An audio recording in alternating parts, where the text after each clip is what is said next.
Partial order set అంటే P అనేది subset of are తీసుకోవాలి. అయితే PBA non empty subset. Next ఈ బైనరీ ఆపరేషన్. బైనరీ అంటే బిట్వీన్ 2 ఎలిమెంట్స్ అప్లై చేస్తాం. బైనరీ అంటే 2 అని 2 ఎలిమెంట్స్ ఆపరేషన్ అప్లై చేస్తాం. Less than equal to apply less than or equal to.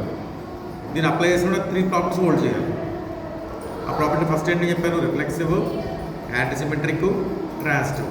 ఈ 3 ప్రాపర్టీస్ యొక్క ఆపరేషన్ ఈ సెట్ మీద హోల్డ్ చేస్తే ఆ సెట్ని విత్ రెస్పెక్ట్ టు ఇది operation less than equal to poset అంటాం.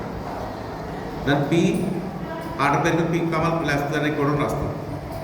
అంటే P is a poset with respect to partial order less than equal. అదవుతుందా? ఇది పాజిట్. దాని మీద ఫస్ట్ ఎగ్జాంపుల్ చెప్పాను నేను. ఎగ్జాంపుల్ రాస్తాను. లెస్ దాన్ ఈక్వల్ ఎలా డిఫైన్ చేసామని చెప్పాను. ఎం లెస్ దాన్ ఈక్వల్ ఎన్ అవ్వాలి, ఎం డివైడ్స్ ఎన్ అవ్వాలి. అది ఫస్ట్ చెప్పాను, అది క్లెయిమ్ చేసాం. ఆ ఎగ్జాంపుల్ కంప్లీట్ అయింది. ఇప్పుడు నెక్స్ట్ ఇంకో ఎగ్జాంపుల్ చూడండి. ఎగ్జాంపుల్ ఎలా డిఫైన్ చేస్తాను చూడండి. Let PB with the set of real numbers. Set of R real numbers తీసుకున్నాం. ఈ లెస్ దాన్ ఈక్వల్ టు ఆర్డర్ని ఎలా డిఫైన్ చేస్తాం? పార్షియల్ ఆర్డర్ని x less than equal y means అసలు ఇది కూడా ఎగ్జాంపుల్ చెప్పేసాం మొన్న. పి అనేది సబ్సెట్ ఆఫ్ ఆర్ తీసుకున్నాం రియల్ నెంబర్ సెట్కి. లెస్ దాన్ ఈక్వల్ మామూలుగా లెస్ దాన్ ఈక్వల్ యూజువల్ డెఫినేషనే. Less than equal to meaning ఏంటంటే ఇక్కడ ఇది less than y or x equal to y. ఆ ఆర్డర్తో ఇది పొసెక్ట్గా చెప్పాం. ఇది కూడా లాస్ట్ ఎగ్జాంపుల్ చేస్తాం. ఇది మనం ఇది కూడా కంప్లీట్ చేసి అనుకుంటాం. ఈ ఎగ్జాంపుల్ కంప్లీట్ అయింది. ఈ ఫస్ట్ ఎగ్జాంపుల్ ఏమో లెస్ దాన్ ఈక్వల్ టుని x less than equal to వైని ఎక్స్ డివైడ్స్ వై డిఫైన్ చేసాం. అది డిఫైన్ చేసాం అలాగా. ఇక్కడ యూజువల్ డెఫినేషనే లెస్ దాన్ ఈక్వల్ టు ఉన్న యాక్చువల్ డెఫినేషన్ తీసుకున్నాం. దాంతో కూడా పొసెక్ట్ చెప్పాం. అర్థమైనప్పుడు నెక్స్ట్ ఇంకా థర్డ్ ఎగ్జాంపుల్ చూడండి. అది ఎగ్జాంపుల్ అయితే డిఫైన్ చేద్దాం చూడండి. X less than equal to y అంటే ఎలా డిఫైన్ చేస్తామంటే either x strictly less than y or x equal to y. ఇట్లా ఏదో హోల్డ్ అవుతుంది. లెస్ దాన్ ఈక్వల్ టు ఉంది కాబట్టి either less than strictly less than y or equal to y అనే ఆపరేషన్తో పీరియడ్ ఫస్ట్ చెప్పాలి. ఫస్ట్ చెప్పాలి రిఫ్లెక్స్ చెప్పాలి. రిఫ్లెక్స్ అంటే మనకి ఎక్స్ ఈజ్ కూడా ఎక్స్ అవుతుంది కదా, అవుతుంది కాబట్టి మనకి రియల్ నెంబర్స్ ఎక్స్ ఈజ్ కూడా ఎక్స్ అని ప్రాపర్టీ హోల్డ్ అవుతుంది కాబట్టి less than equal to equal to condition hold అయింది కాబట్టి రిఫ్లెక్స్ హోల్డ్ అయింది. అర్థమైందమ్మా? X less than equal to ఎక్స్లో ఈక్వాలిటీ కండిషన్ హోల్డ్ అయింది కాబట్టి రిఫ్లెక్స్ ప్రాపర్టీ హోల్డ్ అయినట్టు. నెక్స్ట్ ఏం తీసుకోవాలి? యాంటీసిమెట్రిక్ చెప్పాలి. యాంటీసిమెట్రిక్ అంటే ఎక్స్ లెస్ దాన్ కూడా వై అని తీసుకోండి. దాని మీనింగ్ ఏంటి? Either x is equal to y or x strictly less than y. అలా y less than equal to తీసుకోండి. ఎక్స్ తీసుకోండి. Y equal to x or strictly y less than x. మీరు ఇంట్లో కామన్ వన్ ప్రాపర్టీ ఇచ్చుకుంటే equal to y కాబట్టి antisymmetric property hold అయింది. అర్థమైందా? అంటే రియల్ నెంబర్స్లో ఈ ప్రాపర్టీ హోల్డ్ అవ్వదు. X less than y less than x అవ్వదు. 1 లెస్ దాన్ 2 అవుతుంది కానీ 2 లెస్ దాన్ 1 అవ్వదు కదా. కాబట్టి ఈ ప్రాపర్టీ ఎప్పుడు హోల్డ్ అవ్వదు కాబట్టి ఖచ్చితంగా ఈక్వల్ టు ప్రాపర్టీ హోల్డ్ అవ్వాలి. కాబట్టి antisymmetric reflex symmetric antisymmetric satisfy. Next ఏం చెప్పాలి? ట్రాన్సిటివ్ చూడండి. ట్రాన్సిటివ్ అంటే x less than equal to y less than equal to z తీసుకోవాలి. మీరు ఏం క్లెయిమ్ చేయాలి? X less than equal to z claim చేయాలి. కాబట్టి first x less than y అని తీసుకోండి. అంటే దాని మీనింగ్ ఏంటి? X equal to y or x less than y. అలా y less than equal to z తీసుకోండి. వై లెస్ దాన్ జెడ్ దీంట్లో కామన్ గా ఉంది. ఇది కామన్ కదా. X less than equal to y x is equal to y is equal to z. అంటే ఫైనల్గా x is equal to z వచ్చింది. అలా ఇక్కడ x less than y less than z అంటే వై లెస్ దాన్ జెడ్ వచ్చింది. But x less than x is equal to z వచ్చింది or x less than z వచ్చింది. కాబట్టి ఎవరంటే x less than equal to Z అయింది. కాబట్టి మనకి transitive కూడా హోల్డ్ అయిపోయింది. నెక్స్ట్ ఇంకో ఎగ్జాంపుల్ చూడండి. ఈ సెట్స్ మీద చెప్తున్నాం.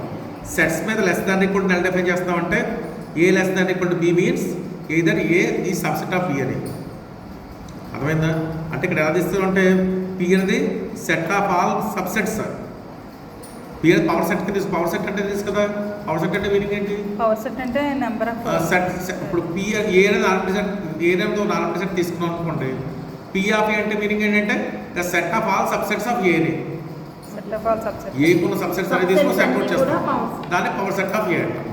అది ఇక్కడ పి మీద చూడండి. ఇక్కడ పి మీద class of all subsets of some universal set universal subset అని తీసుకున్నాం.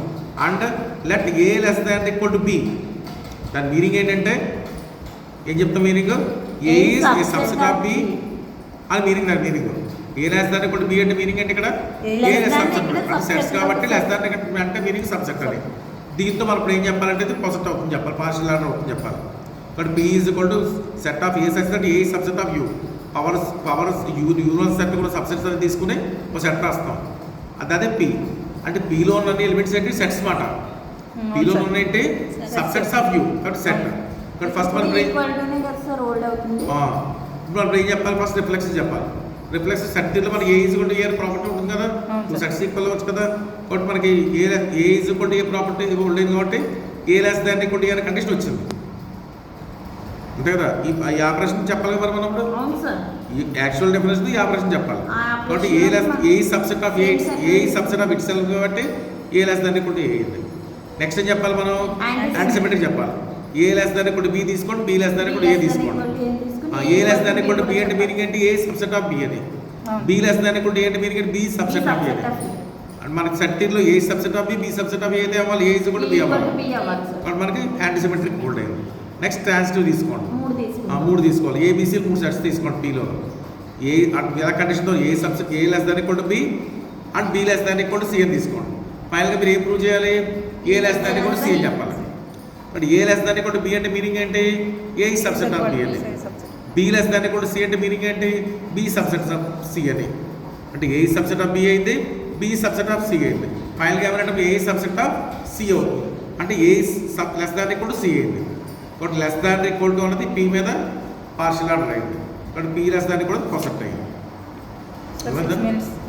నెక్స్ట్ ఇది కూడా వెరీ వెరీ ఇంపార్టెంట్ వస్తుంది, ఎక్కువ ప్రీవియస్ పేపర్లో ఇచ్చిన సంబంధించి. ఇక్కడేమో పి అనేది సెట్ ఆఫ్ ఆల్ ఫంక్షన్స్ తీసుకున్నాం. ఇక్కడ పి అనేది అంటే చూడండి, పి మీద set of all real functions. Real function అంటే మీనింగ్ ఏంటంటే code number set real number set అవుతుంది. ఫంక్షన్ డిఫైన్డ్ ఆన్ ఆర్ఎంటీ సెట్ ఎక్స్, డొమైన్ ఏమో ఎక్స్, కోడొమైన్ ఏమో రియల్ నెంబర్స్.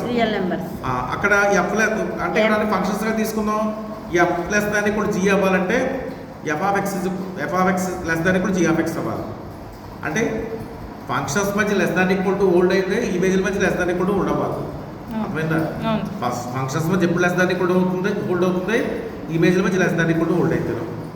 అంటే less than equal to l define చేస్తున్నాడు. F less than equal x, f less than equal to g means f of x less than equal g of x. ఇది మనం ఇప్పుడు ఏం చెప్పాలి, పొసెట్ అని చెప్పాలి. అంటే మళ్ళీ మనం రిఫ్లెక్స్ యాంటిసిమెట్రిక్ ట్రాన్సిటివ్ చెప్పాలి. మనకి ఇమేజ్లో ఇప్పుడు ఎఫ్ ఆఫ్ ఎక్సెస్ కూడా ఎఫ్ ఆఫ్ ఎక్స్ అవుతుంది కదా, ఇమేజ్లో ఇమేజ్ ఈక్వల్ అవ్వచ్చు కదా. బట్ ఎఫ్ ఆఫ్ ఎక్సెస్ కూడా ఎఫ్ ఆఫ్ ఎక్స్ అవుతుంది కాబట్టి ఎఫ్ ప్లస్ దాన్ని ఇప్పుడు ఎఫ్ ప్రాపర్టీ హోల్డ్ అయింది. నెక్స్ట్ యాంటిసిమెట్రిక్ చెప్పండి. యాంటిసిమెట్రిక్ అంటే తీసుకోవాలి, ఎఫ్ ప్లస్ దాన్ని కూడా జీ అని తీసుకోండి, జీ లెస్ దాన్ని ఎఫ్ తీసుకోండి. ఎఫ్ లెస్ దాన్ని కూడా జీ అంటే మీనింగ్ ఏంటి, ఎఫ్ ఆఫ్ ఎక్స్ లెస్ దాన్ని కూడా జీ ఆఫ్ ఎక్స్. అలాగే జీ లెస్ దాన్ని కూడా ఎఫ్ అంటే మీనింగ్ ఏంటి, జీ ఆఫ్ ఎక్స్ లెస్ దాన్ని equal to F of X. ఫైనల్గా మనకి నెంబర్ దీంట్లో ఎక్స్ లెస్ దాన్ని కూడా వై లెస్ దాన్ని కలిస్తే ఎక్స్ కూడా వై అవ్వాలి. కాబట్టి ఎఫ్ ఆఫ్ ఎక్స్ లెస్ దానికి కూడా జీ ఆఫ్ ఎక్స్ వచ్చింది. అంతే కదా, ఎఫ్ ఆఫ్ ఎక్స్ కూడా జీ ఆఫ్ ఎక్స్ ఫైనల్ అవుతుంది. అంటే ఎఫ్ జీ ఈక్వల్ అయిపోయింది. కాబట్టి మనకి యాంటిసిమెట్రిక్ హోల్డ్ అయింది. నెక్స్ట్ ట్రాన్సిటివ్ చెప్పాలి. ట్రాన్సిటివ్ అంటే 3 ఫంక్షన్స్ తీసుకోవాలి. F comma g comma h belongs to P తీసుకోండి. ఎలాగా, ఎఫ్ లెస్ దాన్ని కూడా జీ, జీ లెస్ దాన్ని కూడా ఎక్స్, హెచ్. మీరు ఏం ప్రూవ్ చేయాలి, ఎఫ్ లెస్ దాన్ని కూడా హెచ్ అని చెప్పాలి. ఎఫ్ లెస్ దాన్ని ఈక్వల్ టు జీ అంటే మీనింగ్ ఏంటి, ఎఫ్ ఆఫ్ ఎక్స్ లెస్ దాన్ని g of x. G of x దాన్ని ఈక్వల్ టు హెచ్ అంటే మీనింగ్ ఏంటి, జీ ఆఫ్ ఎక్స్ దాన్ని h of x. And final మనం ఏం రాయొచ్చు ఇప్పుడు, ఎఫ్ ఆఫ్ ఎక్స్ లెస్ దాన్ని హెచ్ ఆఫ్ ఎక్స్ అంటే ఎఫ్ ఎక్స్ దాన్ని హెచ్ వచ్చింది. కాబట్టి ఇది ఇక్కడ పిఎల్ఏ సెట్ లెస్ దాన్ని పార్షియల్ ఆర్డర్ అయింది. అర్థమైందా, ఒకటి గుర్తుపెట్టుకో, పార్షియల్ ఆర్డర్ అంటున్నాను. పార్షియల్ ఆర్డర్ అంటే దాని మీనింగ్ ఏంటి, సెట్లో ఉన్న ఎలిమెంట్స్ అన్నీ ఆ ప్రాపర్టీ హోల్డ్ చేయలేదు, కొన్ని ఎలిమెంట్ హోల్డ్ చేస్తే చాలు పార్షియల్లీ ఆర్డర్ సెట్ అంటాం. పార్షియల్లీ అంటే మీనింగ్ అది. Next very very important definition అంటే చైన్.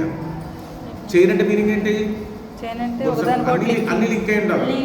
అంటే అన్నిటికీ ఆర్డర్ హోల్డ్ అవ్వాలి. చైన్ అంటే డిఫరెంట్, చైన్ పార్షియల్ డిఫరెన్స్ అదే. పార్షియల్ ఏమంటే చిన్న చిన్న రింగ్, చైన్ అంటే మొత్తాన్ని కలిపేస్తాం అన్నమాట. అంటే ఇప్పుడు ఏ 2 ఎలిమెంట్స్ తీసుకున్నా సరే మనం లింక్ చేయగలిగి ఉండాలి, దాని మీనింగ్ అది. అది చూడండి, అంటే P less than equal to be a chain అవ్వాలంటే ఫస్ట్ అది పొసెట్ అవ్వాలి. పొసెట్ అంటే ఏ ప్రాపర్టీస్, 3 ప్రాపర్టీస్ హోల్డ్ అవ్వాలి. హోల్డ్ అయిన తర్వాత నెక్స్ట్ స్పెషల్గా ఇంకో ప్రాపర్టీ హోల్డ్ అవ్వాలంటే ఎనీ 2 ఎలిమెంట్స్ ఆర్ కంపేరబుల్ అవ్వాలి. 2 ఎలిమెంట్స్ ప్రతి 2 ఎలిమెంట్స్ కంపేర్ చేయగలిగి ఉండాలి మీరు. అది కంపేర్ చేయగలిగితే అప్పుడు ఆ పార్షియల్ ఆర్డర్నే ఉంటాం మనం చైన్ అంటాం. అర్థమైందా, పార్షియల్ ఆర్డర్ చైన్ ఎప్పుడు అవుతుంది, అది Any two elements are comparable అయితే సాటిస్ఫై చేయాలి వాటిని Comparable కంపేర్ చేయగలగాలి. ఇప్పుడు మనం ఇందాక నేను రియల్ నెంబర్స్ మీద చెప్పాను. రియల్ నెంబర్స్ మీద less than equal 2 times divide చేస్తాం. యాక్చువల్ లెస్ దాన్ ఈక్వల్ టును or less than equal x divides y అని చెప్పాను. X less than equal to y అంటే meaning either x less than y or x equal to y అని definition ఒకటి చెప్పాను. ఇంకోటి చెప్తాను, x less than equal y ఇవ్వాలంటే ఎక్స్ డివైడ్స్ వై అని డిఫైన్ చేశారు. Actual less than equal to meaning అది. Less than equal to meaning ఏంటి? Either x strictly less than y or x equal to. అలా కాబట్టి డిఫైన్ చేయించలేదు. ఎలా define చేస్తాను? X divide why అని చెప్పాను. ఇప్పుడు రెంట్లో ఏం చైన్ అవుతుంది? ఈ ఆపరేషన్ మనం దాన్ని చైన్ చెప్పచ్చు అంటే మామూలు లెస్ దాన్ ఈక్వల్ టు చెప్పచ్చు. మామూలు లెస్ దాన్ ఈక్వల్ టు ప్రతి రియల్ నెంబర్ లింక్ చేయొచ్చు కదా. మనకి సిమెట్రిక్ వస్తుంది కదా సార్, సిమెట్రిక్ వేలో మూడు ఉంది. మూడు మూడు ప్రాపర్టీస్ ఉండవాలి. అవుతూ మళ్ళీ స్పెషల్గా కంపారబుల్ కంపేరబుల్ అవ్వాలి. మామూలు న్యాచురల్ నెంబర్స్ తీసుకున్నాం అనుకోండి, 1 లెస్ దాన్ 2 కరెక్టే కదా, 2 less than 3, 3 less than 4, 4 less than 5 అలా అన్నీ కలిపచ్చు కదా. అంటే మామూలు డెఫినేషన్తో నేను న్యాచురల్ నెంబర్స్ అనేది చైన్ అయిపోతుంది. లెస్ దాన్ ఈక్వల్ టు మామూలు డెఫినేషన్ జనరల్ డెఫినేషన్తో అంటే యూనివర్సల్ డెఫినేషన్తో చైన్ అవుతుంది. అదే లెస్ దాన్ ఈక్వల్ మనం డివైడ్స్ కింద డిఫైన్ చేసాం కావదు అన్నీ అవ్వదు. అవును కదా. 1 లెస్ అంటే divide x less than y అయితే ఎక్స్ డివైడ్స్ వై అని చెప్పాలి. ఇప్పుడు 1 లెస్ దాన్ 2 కరెక్టే, ఎందుకంటే 1 divides 2. Next 2 less than 4 correct, 2 divides 4 అవుతుంది. 2 లెస్ దాన్ 3 అనేది రాంగ్, ఇక్కడ 2 నాట్ డివైడ్స్ 3. కానీ కొన్ని ఎలిమెంట్స్ వస్తాయి. ఏ ఎలిమెంట్స్ వస్తాయి మనకి? 1 less than 2, 2 less than 4, 4 less దాన్ 8, 8 లెస్ దాన్ 16 మల్టిపుల్స్ వస్తాయి. అలా రాయచ్చు. అదవుతుందా? ఇవి అవ్వవు. 3 లెస్ దాన్ 3, 5, 5 లెస్ దాన్ 6 ఇవి అవ్వవు. ఇక్కడ 3 నాట్ డివైడ్స్ 5, 5 నాట్ డివైడ్స్ 6. అదవుతుందా? అంటే మామూలు జనరల్ డెఫినేషన్తో అయితే లెస్ దాన్ ఈక్వల్ టు అంటే చైన్ అయిపోతుంది. వాళ్ళు డిఫైన్ చేశాను అనుకోండి, నేను డిఫైన్ చేస్తే మాత్రం చైన్ అవ్వట్లేదు. అదవుతుందా? అది డిఫరెన్స్. అది ఇక్కడ 3 less than 5 not less than కూడా 5, కానీ 3 not divides 5, 5 not less than 6, 5 not divides 6. Divides అంటే రిడ్యూగా కట్టాలి, నాట్ డివైడ్స్ అంటే కొట్టి వెళ్ళాలి. Okay sir. అది అర్థమైందా? ఇప్పుడు నెక్స్ట్ ఎగ్జాంపుల్ చెప్తాను దీన్ని బట్టి. L less than equal to with respect to a less than equal to b, a divides b for all is poset. Poset అవుతుందో చైన్ అవుతుందో చెప్పాలి. ఇక్కడ న్యాచురల్ నెంబర్ సెట్ ఇచ్చారు. లెస్ దాన్ ఈక్వల్ టు పొసెక్ట్ అవుతుంది అవుతా అవుతుంది కదా, ఎంత చెప్పాను కదా. ఇప్పుడు పీ దాంట్లో పీ తీసుకోండి. 1, 2, 4 అలా రాస్తారు. డెఫినేషన్ చెప్తాం. 1 లెస్ దాన్ ఈక్వల్ 2 కరెక్టే, 2 లెస్ దాన్ 4 కరెక్టే, 4 లెస్ దాన్ ఈక్వల్ 8 కరెక్టే. మామూలు డెఫినేషన్ డివైడ్ డెఫినేషన్తో డివైడ్ డిఫైన్ చేయమంటున్నాడు కదా, ఇది కరెక్ట్. అర్థమైందా? కాబట్టి న్యాచురల్ నెంబర్ సెట్కి ఓ సబ్సెట్ తీసుకుంటే అది ఈ లెస్ దాన్ ఈక్వల్తో పొసెక్ట్ అయ్యింది. అంతే కదా. న్యాచురల్ నెంబర్ సెట్కి ఒక సబ్సెట్ తీసుకుంటే ఆ డివైడ్స్ అన్న ఆపరేషన్తో ఒక పొసెక్ట్ వచ్చింది. 13 minutes వచ్చిందండి. పర్లేదు. అంటే న్యాచురల్ నెంబర్ సెట్ మొత్తం రాలేదు. ఇక్కడ మొత్తం ఎలిమెంట్స్ అన్ని వచ్చాయి, రాలేదు. కొన్ని ఎలిమెంట్స్ ప్రాపర్టీ కూడా లేదు. కాబట్టి న్యాచురల్ నెంబర్ సెట్ ఏమైంది మనకి? పొసెక్ట్ అయింది కానీ చైన్ అవ్వలేదు. కొన్ని వస్తున్నాయి కదా, చైన్ అవ్వలేదు. అన్నీ వచ్చేస్తాయి ఇంకా ఎలిమెంట్స్ మిగిలిపోయి కదా, 3 మిగిలిపోయింది, 5 మిగిలిపోయింది, 7 మిగిలింది, అవి అవ్వలేదు. ఓకే, ఇదో డెఫినేషన్. అదేమంటారా సార్?